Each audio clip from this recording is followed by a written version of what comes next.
en Europe tout particulièrement, en France, on est en train de porter louange et honneur à Jean-Baptiste Poquelin, dit Molière, après 400 ans de combat. Eh bien, aujourd'hui, est-ce qu'on peut dire Molière est mort? Non. Il est passé dans la pièce à côté. Et tout comme je ne peux aussi mettre de côté parler de Jacques-Stéphane Alexis, dit compère général Soleil, je ne peux le situer dans le passé. Il a, à chaque fois qu'on parle d'équité sociale, d'équité intellectuelle, en parlant de Gandhi, de Mahatma Gandhi, de Che Guevara, de Martin Luther King, de Malcolm X, des gens qui luttaient pour permettre à ce qu'il y ait de partage social, eh bien, je ne peux parler que de ces gens-là pour dire ils ne meurent pas. Jacques-Stéphane Alexis, parler de lui en tant que mort, non. Il est autour de nous, il est avec nous.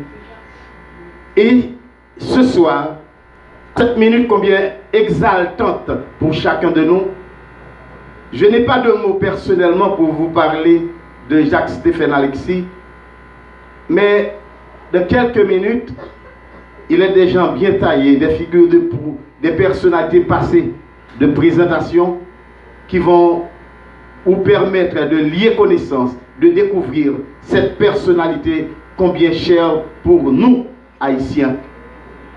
Mais juste avant, je cède le micro à un des responsables de l'IDEF. Alors, excusez si j'ai dit l'IPEF, parce que je suis plus habitué avec l'IPEF du côté de la vallée.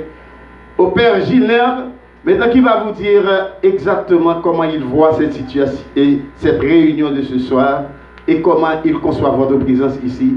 Que vous applaudissez, mesdames et messieurs.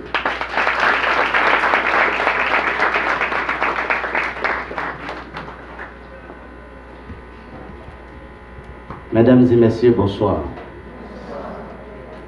C'est au nom de Père Guy Daumont, directeur général de l'IDEF, que je vous accueille ici, dans notre petite bibliothèque, pour une activité littéraire de grande importance. Alors, comment cela va se passer? On devrait commencer à 3h. 3h15, ce devrait être l'accueil mis en place, ce qui se fait encore. 3h15, 3h20, c'est mot du directeur général qui malheureusement n'est pas là. 3h20, 3h25, c'est propos de monsieur Agila que vous allez avoir tout de suite après moi. 3h25, 3h30, mot du directeur départemental qui est là, avec nous, qui est déjà arrivé. Et 3h30, 4h45, première présentation par l'IDEF de Jacques-Stéphane Alexis et surtout avec son œuvre, compère général Soleil.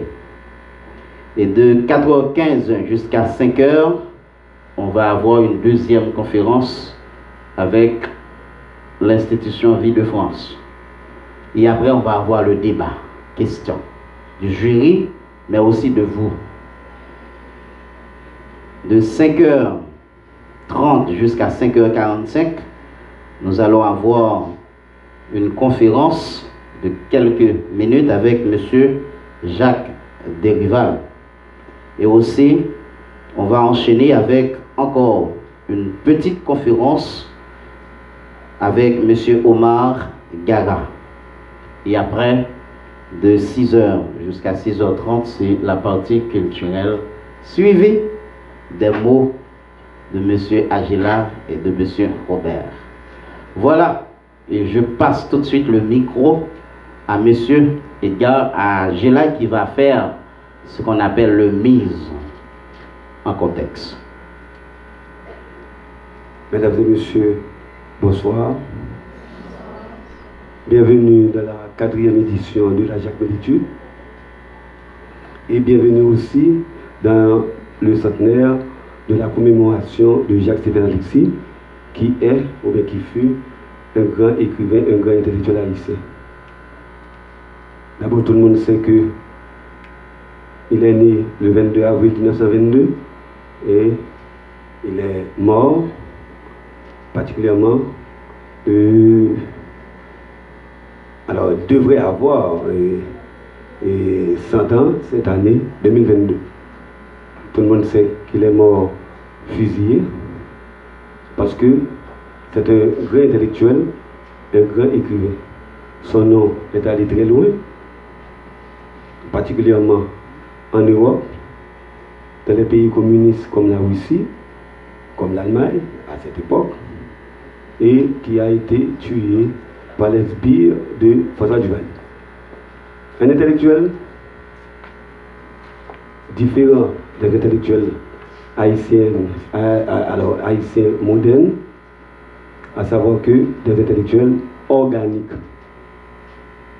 On a besoin d'autres Jacques-Stéphane Alexis. Je ne vais pas présenter la conférence puisque il y aura les élèves de Vie de France et les élèves de IDEF qui vont nous charmer, qui vont nous présenter, eh bien, Compère Général Soleil. Nous, à la direction enseignement secondaire, nous avons le plaisir de commémorer le centenaire de Jacques-Stéphane Alexis.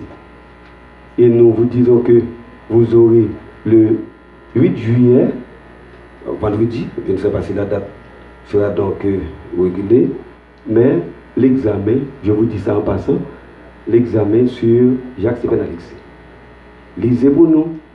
Alors, comme Général Soleil, même si il y aura d'autres œuvres à connaître, mais l'essentiel, comme nous avons dit hier au monteur, de bien vouloir donner des extraits et bien sur Jacques-Stéphane Alexis. Donc je vous dis merci, nous sommes très contents. Nous sommes très contents eh bien, de vous recevoir, de vous faire connaître ce grand intellectuel qui voudrait refonder eh bien, Haïti. Il a même écrit un ouvrage qui s'appelle La Belle Amour Humaine, et à travers cette œuvre, il avait parlé de la deuxième eh bien, indépendance eh bien, d'Haïti. Je vous dis merci et je vous laisse avec le directeur départemental eh bien, qui devrait vous charmer et qui aussi qui a des mots à dire. Je vous dis de bien vouloir vous applaudir s'il vous plaît.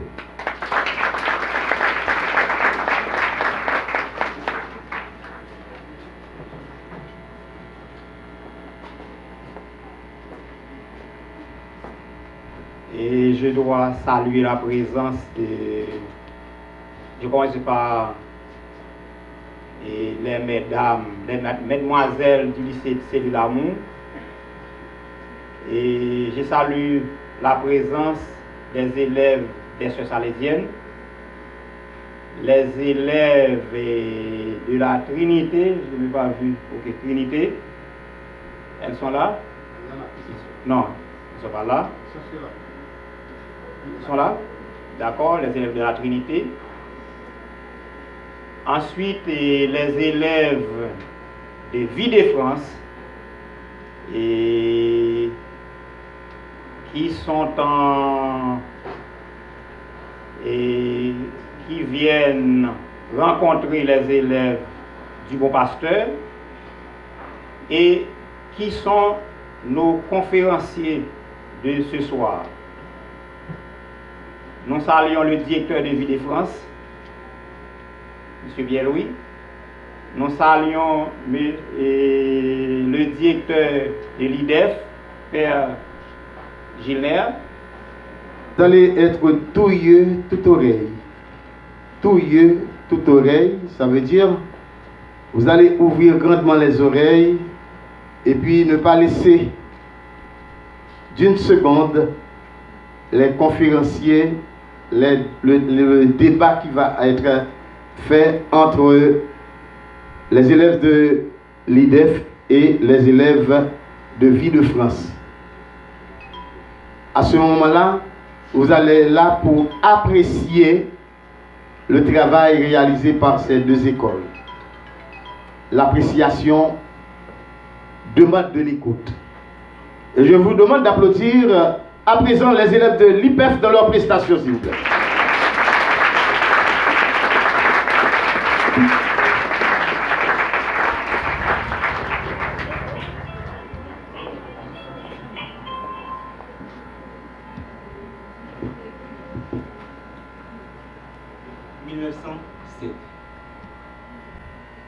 Alors, que nous rappelle cette date?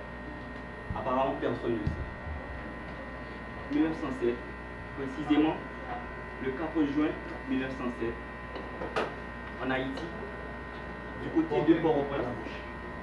Portez le micro à la bouche. Du côté de Port-au-Prince, allait être marqué par la naissance de ce qu'on aurait dit, pas Jacques-Stéphane Alexis, bien sûr, mais son mentor.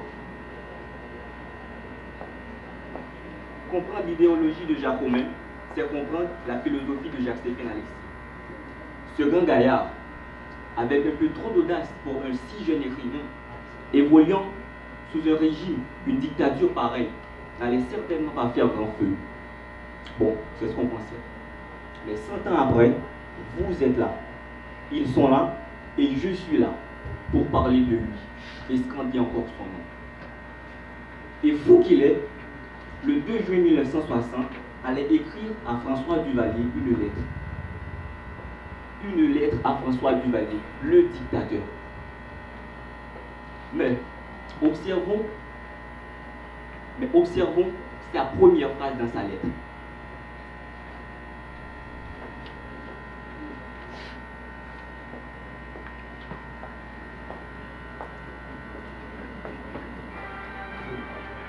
Dans quelques pays civilisés qu'il me plairait de vivre, je crois pouvoir dire que je serai accueilli à bras ouverts. Ce n'est un secret pour personne. Cette lettre à Duvalier. Pourquoi? Jusqu'à présent, on ne le saurait jamais. Mais ne restons pas là. La lettre est très longue. Donc, on a pu faire quelques améliorations pour que vous puissiez bien comprendre. La conclusion, c'est dit. Toutefois, Monsieur le Président, je tiens à savoir si oui ou non on me refuse le droit de vivre dans mon pays, comme je l'entends. Je suis sûr qu'après cette lettre, j'aurai le moyen de m'en faire une idée.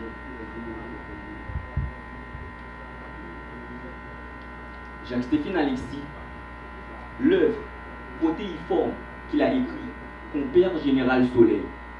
Moi, mes très chers collègues, Diadan, Émy, Béchelor, Milien Laurie, Raphaël Wittin, Jean-Rose Elisabeth, Leïda Hélène, Amanda Guillaume, Régala Marc, Judine Gilles, fils Nathanaël.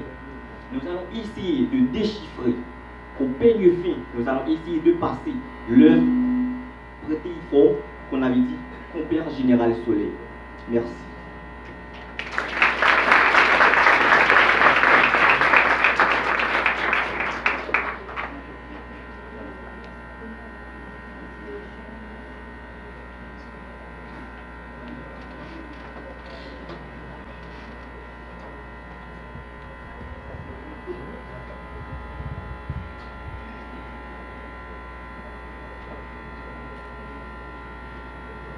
Le 22 mai 1922 a vu le jour Jacques-Stéphane Alexis au Gonaïves durant l'occupation américaine.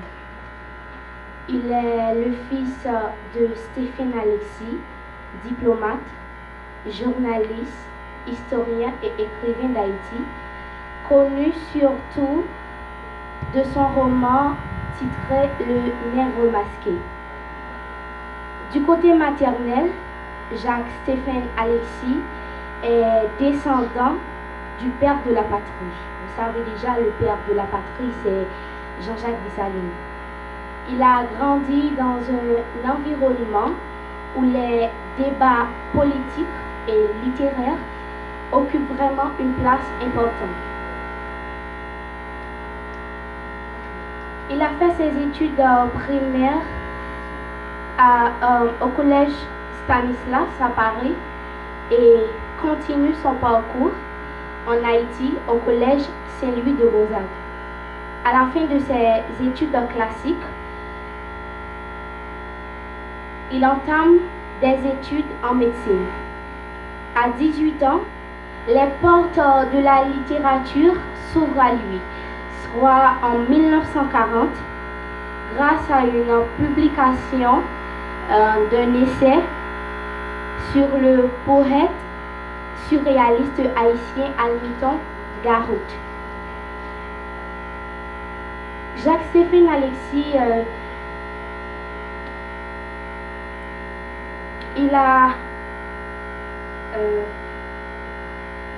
en 1959, il fonde le Parti d'entente populaire, c'est-à-dire Parti d'entente populaire, c'est la partie politique s'oppose à la dictature de François Duvalier. Il collabore à la revue Cahiers d'Haïti et journaux et dirige la revue Le Caducée. Vers les années 40, il a fait connaissance avec Jacques Roumain, qui influença dans sa vision communiste. En 1945, il a fait rencontre des écrivains comme René Despestre et d'autres. Alors, il a fait sa rencontre pour une nouvelle création de journal intitulé La Ruche. En 1949, Jacques-Stéphane épouse André Roumer. Non, c'était en 1949, il épouse Florence, excuse-moi, il épouse Florence Montes. Non, c'est sa fille qui est Florence. Il épouse Françoise Montes. Suite à cette union, Florence Alexis verra le jour en 1951. Depuis ce moment, il entame Depuis ce moment-là, il entame son tout premier roman, Compère Général Soleil, qu'il a publié en 1955 dans l'une des plus importantes maisons d'édition à Paris. Alors, un record pour nos écrivains. De retour en Haïti, il épouse André Roumer. Avec elle, il a eu un fils, Jacques Alexis. En 1956, il participe au premier congrès mondial des écrivains et des artistes noirs à la Sorbonne. Et en 1959, il fonde la Parti d'entente populaire. La Parti d'entente populaire, c'est-à-dire, c'est la partie politique s'opposant à la dictature de François Duvalier.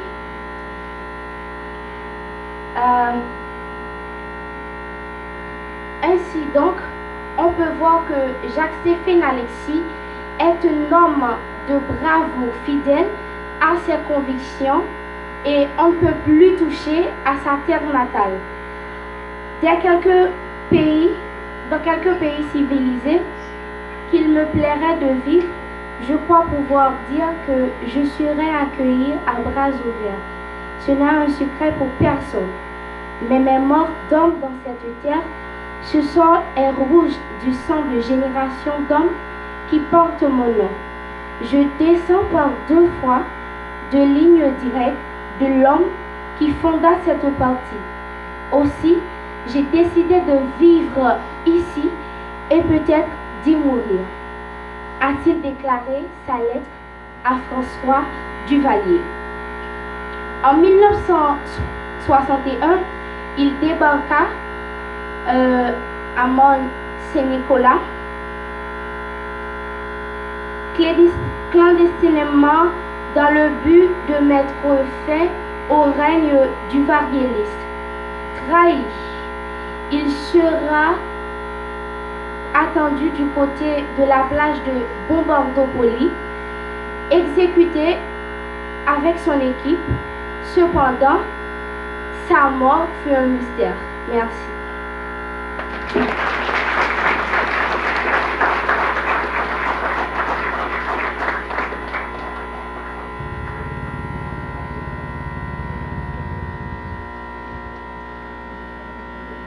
Jacques-Stéphane Alexis, perçu comme un écrivain combattant, doté de réalisme merveilleux qu'il met en évidence dans ses écrits.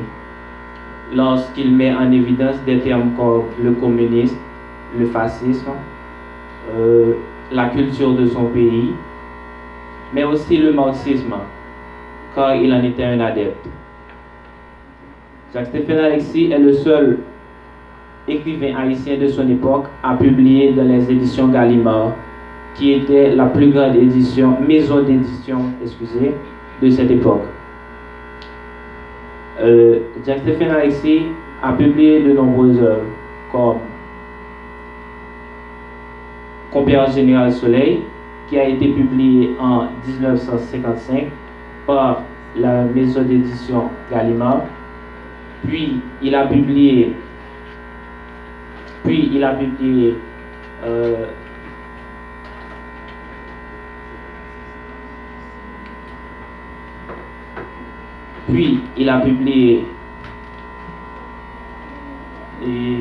une nouvelle quand il était nouvelliste aussi. Il a publié Romancier aux étoiles en 1960. Il a aussi publié Les arbres musiciens en 1957, qui sera republié par les éditions Fardin en 1986. Jacques-Stéphane Alexis, durant son époque, a aussi écrit des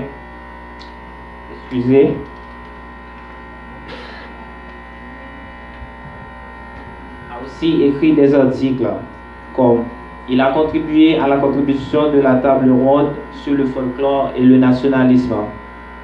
Il a aussi écrit La Belle Amour humaine, publié en 1971. Puis, il a aussi écrit sur un débat autour des conditions de roman chez les peuples noirs. Pour mieux cerner les écrits de Jacques-Stéphane Alexis, il faudra non seulement pas s'arrêter sur le déroulement des histoires, mais aller au-delà pour percevoir l'idée philosophique de ces écrits. Merci.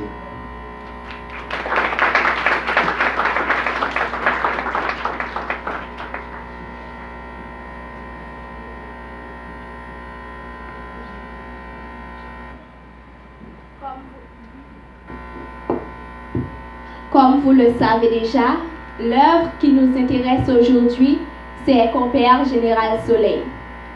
Ce roman, qui reflète les mœurs de notre société et qui met en évidence notre situation sociopolitique. Dans ce roman, l'auteur Jacques-Stéphane Alexis met en scène plusieurs personnages, parmi lesquels nous avons Hilarion Hilarius. C'est le protagoniste de l'histoire, le héros. Hilarion Hilarius, Jacques-Stéphane Alexis le peint comme étant un nègre, pauvre, infortuné, issu de la masse, originaire de l'Hérogan, vivant à Port-au-Prince, ayant comme mère une paysanne, Ursule, comme sœur Zéluma. Pour manger, il était obligé de voler. Tel est le cas de combien de jeunes ici en Haïti, jusqu'à présent. Pour cela, il a fait de la prison. En prison, il a fait connaissance avec plusieurs autres prisonniers, comme Clérisphon, Jean-Noël, Charles. Mais le plus important pour nous, c'est Pierre Roumel.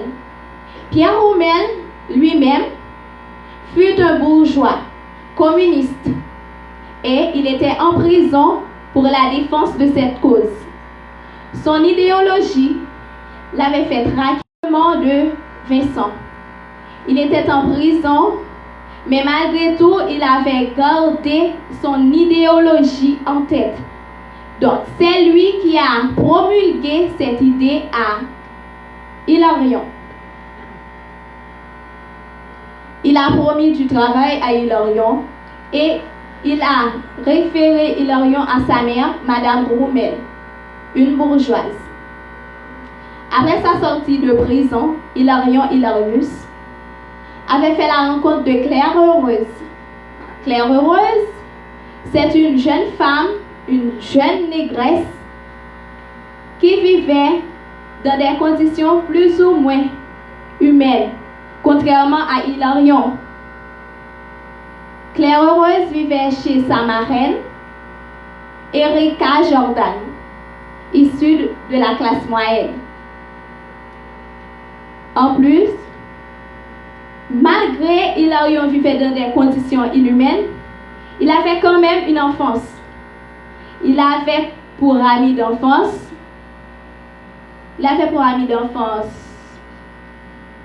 Christian. Il avait pour ami de tous les jours Claudius. Et lors d'une rencontre avec Claudius, il a fait la rencontre de Jean-Michel. Jean-Michel, lui aussi, était communiste. Hilarion était frappé du mal caduc. Donc, Jean-Michel s'est proposé de guérir cette maladie. Et c'est ainsi qu'ils se sont liés d'amitié. Jean-Michel avait conseillé à Hilarion de fréquenter une école du soir. Alors, au cours de route, Hilarion a rencontré d'autres personnages qui ont influencé tout son parcours dans le roman. Il a rencontré Ferdinand comme étant un ami à l'atelier où il travaillait. Lors d'un incendie qui a mis feu à sa maison, il a dû quitter Haïti pour rentrer à Saint-Domingue. Là, il y avait Josaphat, qui était son cousin, réfugié en République dominicaine, qui était devenu coupeur de canne, homme du sucre, qu'il a pris sous ses ailes. Josaphat est quelqu'un qui est attaché à sa terre natale, mais malheureusement, il a dû la fuir. Au cours de route, Hilarion s'est lié d'amitié avec Paco Torres. Paco Torres est un communiste, lui aussi. Et au cours de l'histoire, nous allons voir que Paco Torres subirait la peine de mort à cause de son idéologie. On l'a assassiné. Parce qu'il voulait déclarer la huelga, qui était une grève des hommes du sucre. Il a payé pour le coût de sa vie. Alors, il y avait Dominica Bétance. Dominica Bétance, elle aussi était une communiste. C'était une jeune femme forte, courageuse. Et Dominica Bétance a laissé sa classe de bourgeoisie pour se mettre aux côtés de la masse. Tel est le courage de cette jeune femme. En plus, Claire Heureuse, étrangère à la langue, s'est liée d'amitié avec Conception. Conception, c'était une jeune dominicaine qui avait pris sous ses ailes Claire Heureuse. Au cours de route, il y avait eu la naissance de Désiré qui succomba à une attaque de chiens féroces et qui en mourut.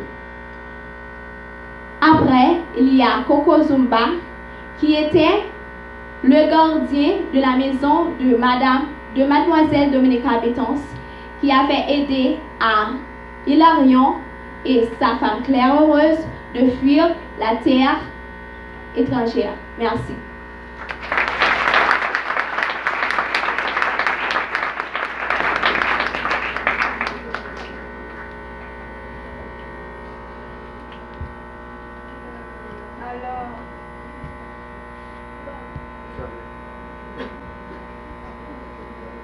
Alors moi je vais présenter le résumé de Compère Général Soleil en quelques lignes. Le récit de Compère Général Soleil se déroule vers les années 30 sous le gouvernement de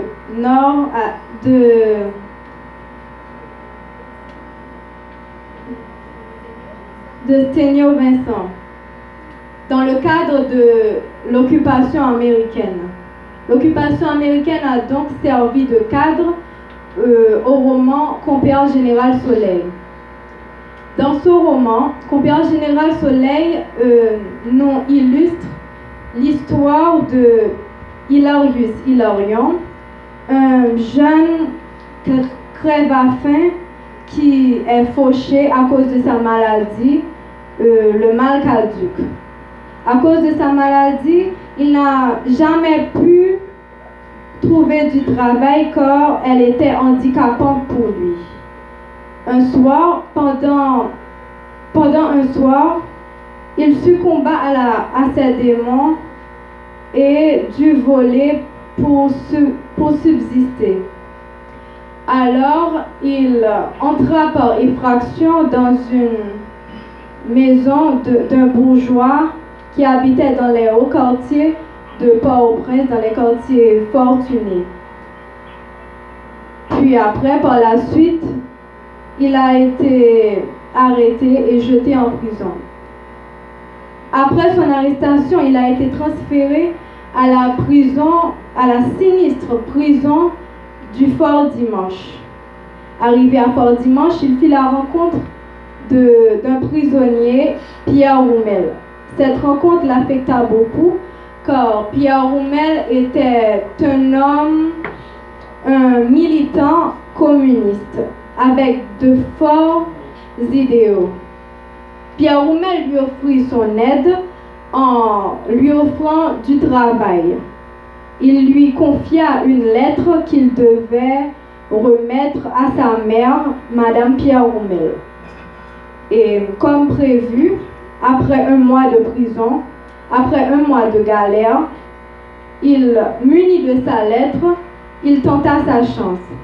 Et arrivé chez Madame Roumel, il lui confia cette lettre et sous les recommandations de son fils, elle accepta de lui offrir son aide. Et elle lui offrit donc du travail finalement dans un atelier de Pitt.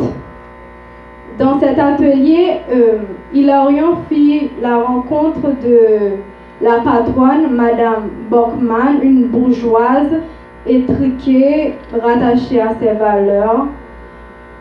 Et puis un jour, pendant qu'il se promenait sur une plage, emporté par la beauté et les délices que lui offrait la nature présente à ses pieds, alors il s'emporta, il se déshabilla et entra dans l'eau. Puis, pendant qu'il était dans l'eau, il aperçut une négresse qui se baignait, une belle négresse qui se prélassait dans l'eau. Et c'est alors qu'il fit la rencontre de Claire Heureuse, qui sera par la suite sa femme. Ils s'aimèrent. Entre-temps, durant son parcours, Hilarion fit la rencontre de beaucoup de communistes, d'hommes rattachés à leurs valeurs, fidèles à leurs convictions communistes. Par exemple, Jean-Michel, un étudiant en médecine dans le bourg dont il était originaire. Jean-Michel lui offrit également son aide, tout comme Pierre Roumel, car il lui proposa de suivre gratuitement un traitement contre l'épilepsie dont il était atteint. Et par la suite, heureusement, il guérit de sa maladie. Jean-Michel également lui proposa son aide en le logeant pendant qu'il avait des problèmes. Entre-temps, Hilarion et Claire Heureuse se marièrent. Et de cette union naîtra par la suite leur fils Désiré. Et par la suite, un incendie éclata et ils perdirent tous leurs biens matériels.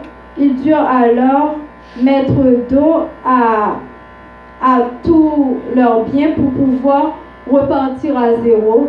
Ils s'enfuirent donc à Macorís, en République dominicaine. Josaphat, son cousin qui travaillait là comme coupeur de canne, le prit sous son aile en le logeant et surtout en lui offrant du travail dans la plantation de canne où il travaillait. Et dans cette plantation, on peut remarquer que les planteurs sont sujets à divers problèmes. Particulièrement, ils sont sujets à la restriction des fascistes. Et il faut savoir qu'à cette époque, le président dominicain Arismendi Trujillo, qui gouvernait, était fasciste. Il était violent et dictateur. Alors, les planteurs qui subissaient alors cette forte dictature avaient Paco Torres comme leader. Ce dernier a été arrêté suite à la huelga dont il était le meneur. La huelga qui donc était la grève que les planteurs organisaient contre les propriétaires. Paco Torres influença également beaucoup Hilarion, qui se rendit compte alors de la misère dont est confrontée la masse des prolétaires. Et suite à la huelga, la toute dernière grève que les planteurs mirent en place, par la suite, il eut un blanc total. C'est-à-dire que par la suite, la situation semblait se stabiliser. Parce que durant cette période, les planteurs croyaient à tort que la situation allait être bénéfique pour eux parce que les propriétaires les trompaient. Ils les trompaient en les payant, en agissant normalement avec eux, mais c'était une feinte. Par la suite, le président Arismendi Trujillo ordonna le massacre général des Haïtiens dans tout Saint-Domingue, dans toutes les plantations. Et de là, Hilarion arriva à s'échapper de ce massacre et réussit à emporter avec lui Claire Heureuse pour pouvoir fuir Saint-Domingue et rejoindre la terre natale. Et sur son chemin, il rencontra un vacher, Coco Zumba, qui l'aida également, tout comme Josaphat, son cousin, dans son périple. Il était accablé par la faim, le froid et la misère en général durant tout leur chemin qu'ils devaient effectuer, soit à pied tantôt, soit à cheval, aidé par Coco Zumba. Puis, arrivé un moment, Coco Zumba lâcha et ils durent continuer seuls leur route. Donc, Hilarion, Claire Heureuse, Désiré, confrontés à une dure réalité. Arrivé à un certain moment, le pire arriva. Leur fils, Désiré, succomba suite à des morsures de chiens. Et donc, ils continuèrent leur parcours dans un triste décor, un décor accablant. Claire Heureuse, Hilarion et le cadavre de leur fils durant tout leur périple. Par la suite, ils réussirent à traverser la rivière du massacre. Et en traversant la rivière du massacre, pendant qu'ils allaient enfin arriver à gagner la terre natale, Hilarion fut touché par une balle fasciste. Et cette balle lui fit fatale. Et donc, Claire Heureuse dut continuer son chemin seule avec le cadavre de son fils. Comme je le disais, dans un triste décor lamentable. Mais avant sa mort, Hilarion Hilarius eut la pleine satisfaction de voir de l'autre côté, dans sa terre natale, le soleil se lever. Et donc ce soleil qui l'accompagnait durant toute sa vie, depuis l'aube de son existence.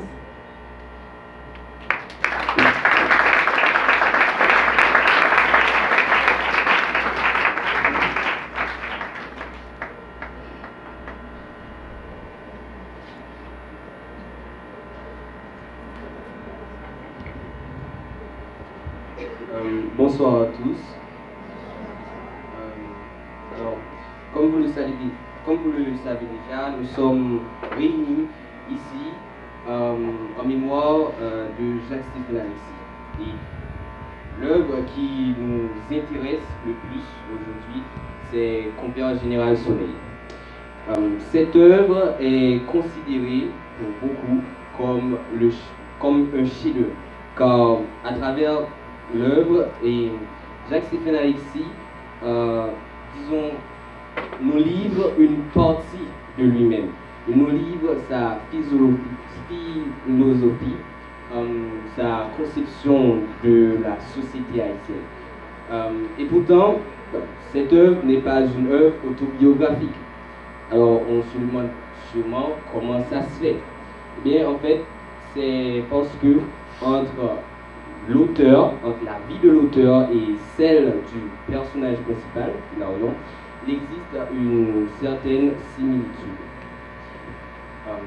A priori, Alexis et Hilarion n'ont pas grand-chose en commun.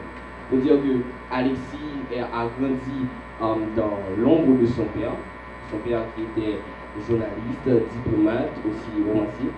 Autant dire qu'il a grandi dans l'ombre, parmi les livres, et aussi parmi les débats politiques. Tandis que Hilarion, lui, est un nègre de la masse. Il n'a pas reçu une éducation appropriée, une éducation possible. Cependant, là où ils se ressemblent, c'est dans leur idéologie. Alexis et Hilarion, tous deux, ils trouvent que c'est injuste qu'une société se base sur l'exploitation d'une classe inférieure. C'est-à-dire qu'il y a une classe supérieure qui ne cesse de s'enrichir aux dépens d'une classe inférieure. Et aussi, Alexis et Hilarion, ils aiment tous deux leur patrie de tout leur cœur. Alexis a grandi parmi les cérémonies de vaudou. Il a été bercé par les musiques des Simidor ainsi que leurs contes. Et c'est cet amour qui va pousser Jacques-Stéphane Alexis à devenir un communiste, tout comme son mentor, son idéal, Jacques Roumain, qui était lui aussi un communiste. À partir de ce moment, il va devenir un militant, un engagé. Et il faut dire que durant son époque, on avait le gouvernement de Duvalier qui faisait rage en Haïti. Cependant, il n'a pas hésité à combattre, il n'a pas hésité à se révolter contre cette dictature. Il voulait à tout prix que la masse, la population ait une société égalitaire où toutes les personnes auraient droit aux mêmes privilèges. Donc, vous savez bien que sous une dictature, en fait, sous le gouvernement de Duvalier, incarner le communiste n'était pas une très bonne idée. Cependant, lui, il n'hésita pas. Alors, en effet, Duvalier l'a exilé. Il a été exilé pour cette pensée, disons, critique. De retour en Haïti, en 61, malheureusement, il va être assassiné par la milice de son ennemi dictateur. De son côté, Hilarion, il a été emprisonné à cause du vol. En prison, il va faire la rencontre de Pierre Rommel, un communiste. Cet homme au charisme extraordinaire va l'intriguer. Il va donc lui poser cette question. Qu'est-ce que le communiste? Pierre Rommel va lui répondre en lui disant qu'un communiste, c'est quelqu'un qui vise au bien-être de la population en proposant une société égalitaire. Donc, cette utopie, disons, qui rêvait, alors trouver un homme qui incarne ces valeurs le poussa à l'admiration. En sortant de prison, il va faire la rencontre de plusieurs communistes, par exemple Jean-Michel, Paco Torres, qui vont vraiment l'influencer. Et c'est à partir de là que son développement personnel va commencer. Il va se mettre, disons, à réfléchir, parce qu'avant, en fait, il avait des idées, mais il n'osait pas les exprimer, car pour lui, ce monde lui était inaccessible. Arrivé en République dominicaine, il va servir de pont pour faire parvenir une lettre. Il va aussi sympathiser avec plusieurs communistes, par exemple Dominica, et tout ce qu'il a fait, c'était surtout dans cette idée d'égalité, même s'il ne l'a vraiment pas affirmé, mais ses actions, disons, parlent pour lui. Donc, à la fin de l'œuvre, il va avouer que Jean-Michel, que tous les communistes, ils avaient raison. Ils avaient raison du fait que le communisme, c'était la solution pour sauver Haïti. Et ce qui est intéressant, c'est que Alexis et Hilarion ont été tués dans à peu près le même contexte. C'est-à-dire que Hilarion a été tué à cause d'une bataille fasciste, donc à cause d'un gouvernement, disons, anti-communiste, et aussi Alexis, lui aussi, a été tué à cause d'un gouvernement anti-communiste. Donc c'est là que leur destin, disons, se rapproche. Okay? Donc, et ce qui est intéressant aussi, c'est que en tuant le personnage d'Hilarion, qui incarnait, disons, l'idéologie communiste, c'était comme si Jacques-Stéphane Alexis tuait l'intégration de l'idée communiste en Haïti. Et on peut aussi faire ce constat jusqu'à présent, car rien n'a vraiment changé à part que c'est devenu encore pire. Merci.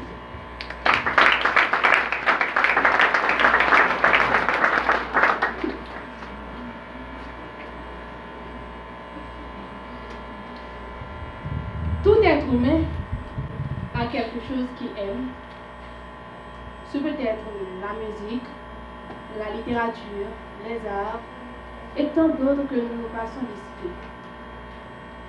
De même, à contrario, ils ont aussi des choses qu'ils n'aiment pas, qu'ils détestent. Par exemple, il y a certaines personnes qui, chaque matin, se lèvent pour aller faire des travaux qu'ils n'aiment pas, qu'ils ne veulent pas faire, mais malheureusement, leur situation économique le leur demande. C'est le cas d'Hilarion Hilarius, héros et personnage principal de notre roman. Dès le prologue, tout est dit, tout est expliqué. La misère est une femme folle, vous dis-je. Je la connais bien, la garce. Je l'ai vue traîner dans les capitales, les villes, les faubourgs de la moitié de la terre. Cette femelle enragée est la même partout. Par elle, dans les haillons de tous les crèves à la faim, il y a un poignard d'assassin. ou de fou, c'est la même chose. Femelle enragère, femelle maigre, maman des cochons, ose-t-il dire, maman des putains, maman de tous les assassins, sorcière de toutes les déchéances, la misère, oh, elle me fait cracher. De cet extrait ressort un mépris, un dégoût, disons, total, profond d'Hilarion pour la misère. Il explique, non, ne disons pas qu'il explique, mais de référence, il fait voir à travers quelques phrases à quel point il détestait cette chose qu'on appelle la misère. Par exemple, je la connais, la garce. Elle me fait cracher. Elle me fait cracher. C'est une phrase qui explique assez ce que pour lui était la misère. Cette haine vient du fait, malheureusement, qu'il a connu assez bien la misère. Il vécut dans la pauvreté. Selon lui, la misère, c'est la cause même c'est la cause même principale de la déchéance de la société. Sorcière de toutes les déchéances, ainsi il le traduisait. Pour lui, la misère était une garce, une traînée, une femme folle, mère de toutes les choses ignobles et indésirables dont malheureusement nous devions faire face dans la société. Selon l'idéologie de Jacques-Stéphane Alexis, la misère, la pauvreté, c'est en effet une plaie, un fléau que nous devions éradiquer totalement. Merci.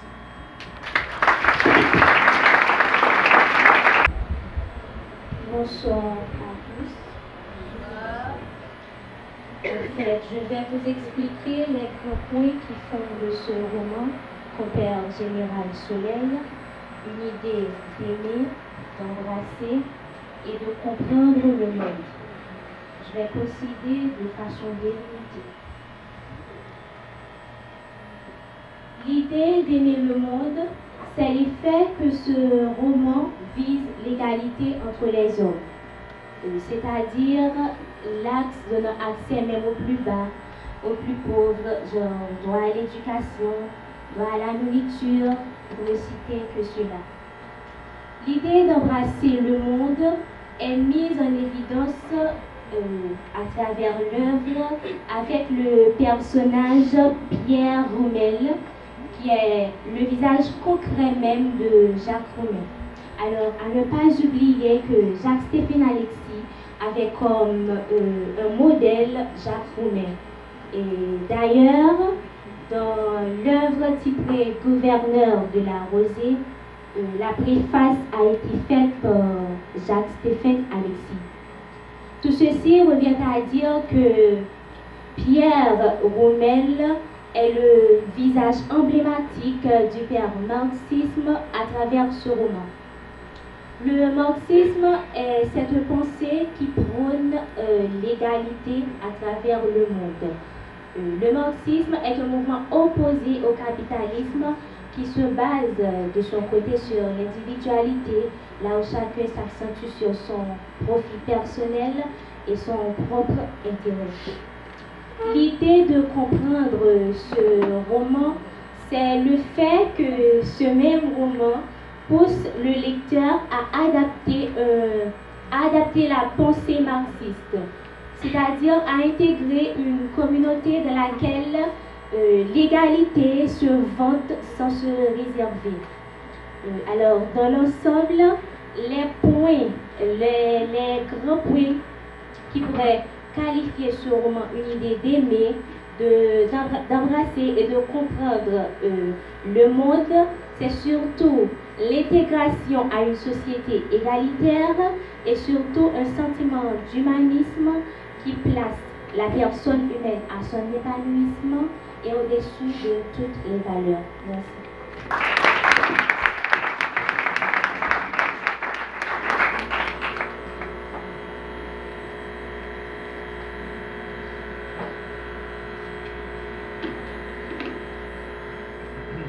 Bonsoir.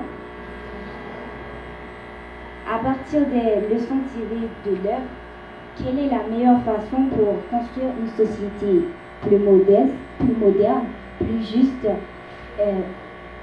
où il fait bon de vivre? Alors c'est la question à laquelle je vais répondre.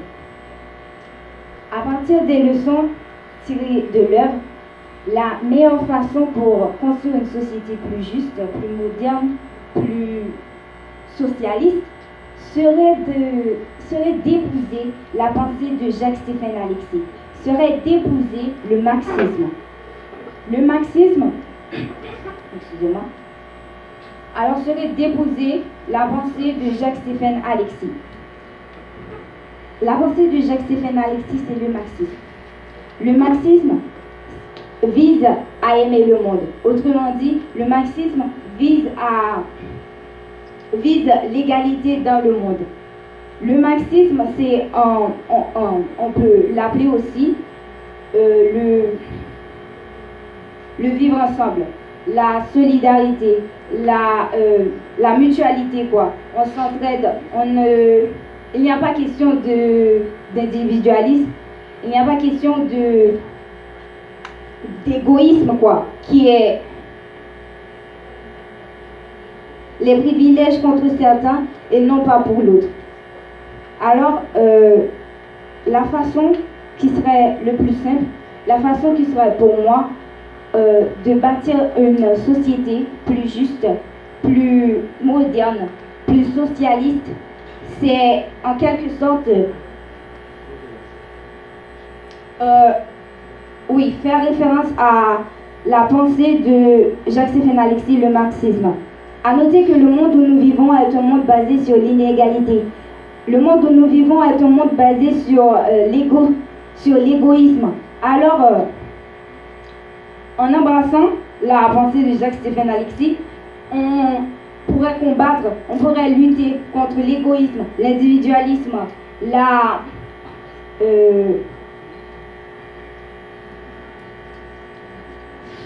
contre l'inégalité sur le plan économique et sur le plan social.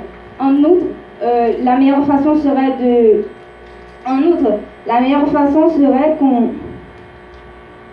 qu'on embrasse la pensée, alors nous arrivons à lutter contre le système capitaliste. Alors c'est pour moi la meilleure façon pour arriver à construire une société plus juste où il fait bon de vivre.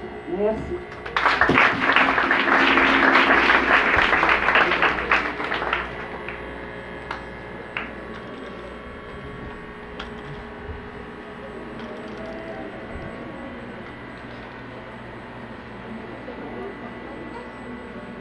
Dans l'œuvre de Jacques-Stéphane Alexis, plusieurs thèmes sont dégagés, parmi lesquels le communisme, le marxisme et le fascisme. Le marxisme, c'est une philosophie qui propose une nouvelle organisation de la société et de l'économie.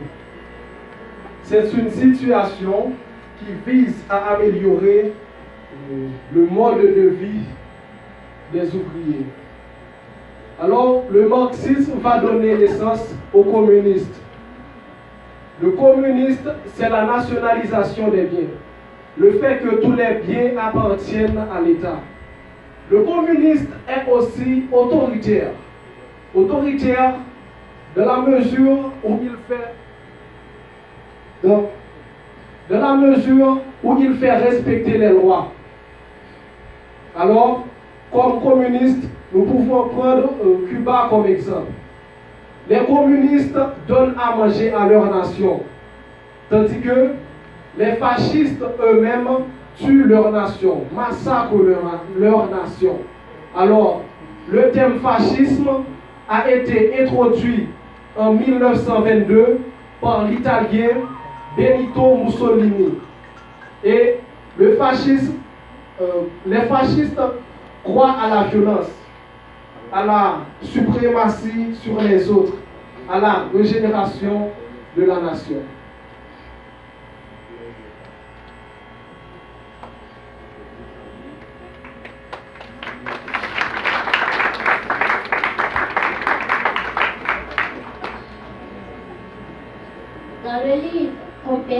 général Soleil, Jacques-Stéphane Alexis,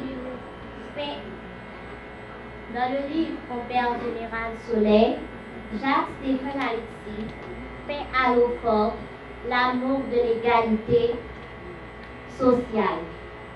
En effet, Hilarion, dans ses cours du soir, a dit: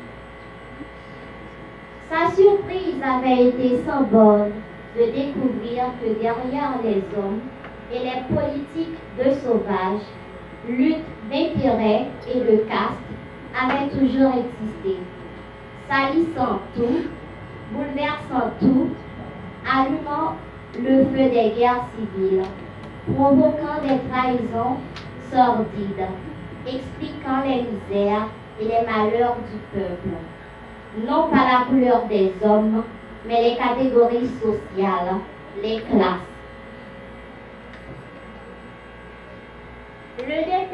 Le thème fort de cet ouvrage, c'est la misère. Nous pouvons voir que dans le livre, Jacques-Stéphane Alexis expose toute sa haine, sa frustration contre ce fléau que connaît la société. La misère est due aux inégalités sociales. C'est pour cela que Jacques-Stéphane Alexis peint sans tabou la misère telle qu'elle est, avec des styles plus raffinés. Merci.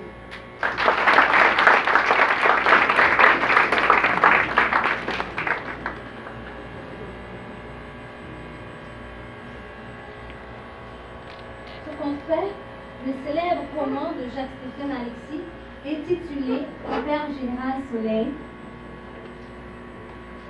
pointe du doigt un haïtien dans le sens du civisme, l'amour du travail ainsi que l'optimisme qui fait jamais défaut dans cette œuvre. Par contre, Hilarion, un jeune homme que vous avez déjà parlé, qui vivait dans la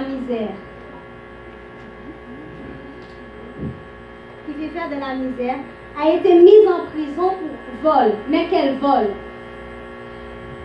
On pensait que c'était un vol parce qu'il avait entré par réfraction dans une maison. Mais ce n'est pas un vol en fait. Parce que dans un système communiste, on paye tout ce que nous avons. Donc, dans un système communiste, lorsqu'on nous pille, on ne possède rien.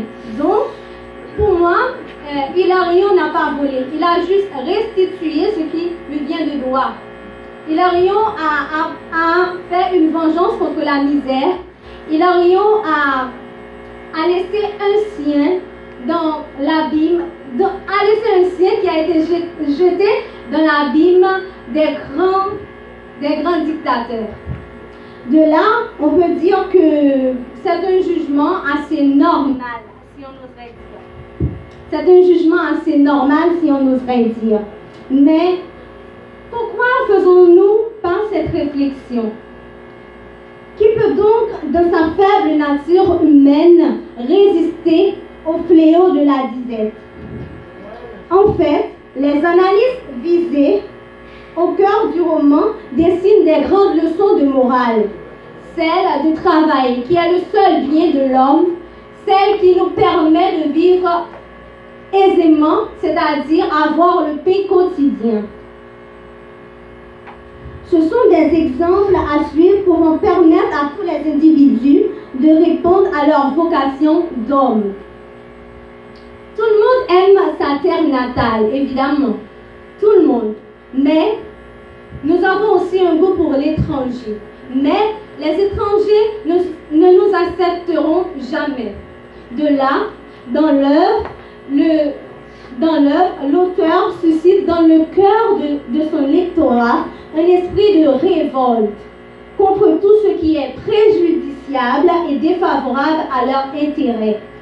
Hilarion reste et demeure dans le livre le modèle d'optimisme que nous voulions avoir aujourd'hui dans notre société. Pour un lendemain meilleur, il faut percer les ténèbres du cercle vicieux qui entoure nos égocentriques.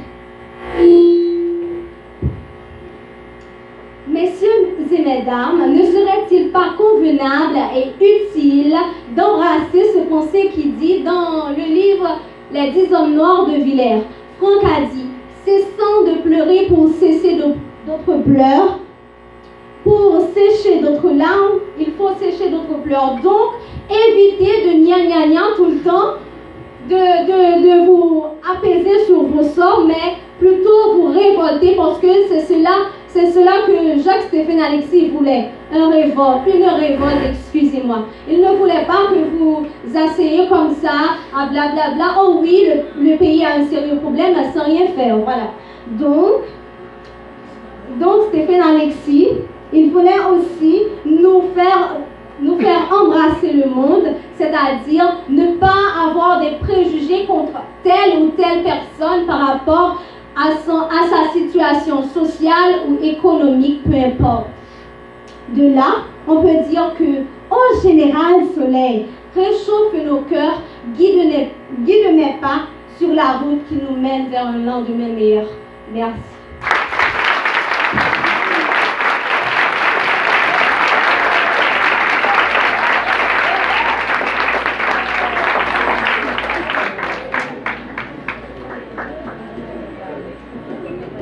Mettons-nous sur le temps de l'assemblée, souffler, et entendre séparer tant qu'il fait loin de la cible.